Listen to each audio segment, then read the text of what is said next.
হাসিনার কাছ থেকে মুখ ফিরিয়ে নিয়েছে ভারতীয় মিডিয়া। তৃণমূল কংগ্রেস সমর্থক সংবাদ প্রতিদিন কিংবা কংগ্রেস সমর্থক আনন্দবাজার পত্রিকা প্রত্যেকেই প্রতিদিন হাসিনা বিরোধী সংবাদ প্রকাশ করছে। মঙ্গলবার সংবাদ প্রতিদিনে বলা হয়, বাংলাদেশে অচলাবস্থার জন্য মানুষ শেখ হাসিনাকেই দায়ী করছেন। হাসিনার দুর্নীতি, অচলাবস্থা এবং অদূরদর্শিতার জন্যই যে জঞ্জাল তৈরি হয়েছে তা সরানোই বড় চ্যালেঞ্জ হয়ে দাঁড়িয়েছে। পত্রিকাটি আরও বলছে, বাংলাদেশের কিছু মানুষ শেখ মুজিবুর রহমানকে শ্রদ্ধা করেন, কিন্তু শেখ হাসিনা এবং তার বোন রেহানার জন্য সবকিছু শেষ হয়ে গেছে। প্রতিবেদনের প্রথম লাইনেই বলা হয়েছে, মেয়েটার জন্য কলঙ্কিত হলেন বাবা। আর বুধবার আনন্দবাজার পত্রিকা লেখে, শেখ হাসিনাকে বাদ দিয়ে ক্লিন ইমেজের নেতাদের নিয়ে রিফাইন্ড আওয়ামী লীগ গড়ে তোলা হচ্ছে। এরই মধ্যে দলের নেতারা এ প্রস্তাবে রাজি হয়েছেন বলে দলের একজন যুগ্ম সাধারণ সম্পাদককে উদ্ধৃত করে আনন্দবাজার বলে, যাদের ক্লিন বলা হচ্ছে তাদের কেউই পরিচ্ছন্ন নন। এদের অনেকে চীন বা পাকিস্তানের সঙ্গে ব্যবসা করেন। সেসব বাঁচাতেই দলের বিরুদ্ধে চক্রান্তে রাজি হয়েছেন।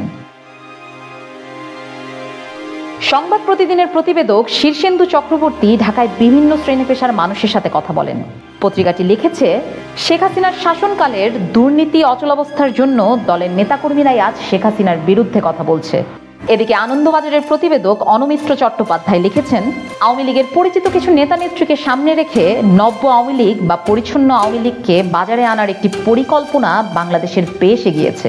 যদিও আওয়ামী লীগের বর্তমান নেতৃত্ব এই প্রয়াসকে প্রতারণা ও দল ধ্বংস করার চক্রান্ত বলে আখ্যা দিচ্ছেন।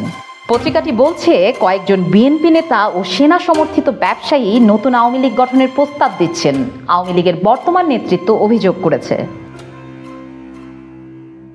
বাংলাদেশ ভারত সম্পর্ক নিয়েও মন্তব্য করেছে উভয় দৈনিক।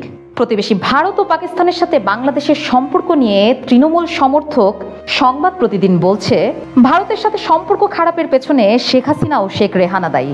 তাদের স্বার্থের কারণেই প্রতিবেশী দেশগুলোর সাথে সম্মানজনক সম্পর্ক গড়ে ওঠেনি।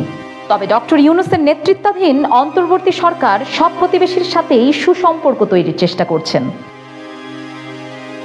অন্যদিকে ভারতের কূটনীতিকদের বরাত দিয়ে আনন্দবাজার পত্রিকা লিখেছে, আওয়ামী লীগ ঐতিহাসিকভাবে ভারতের বন্ধু ও আস্থাভাজন রাজনৈতিক শক্তি।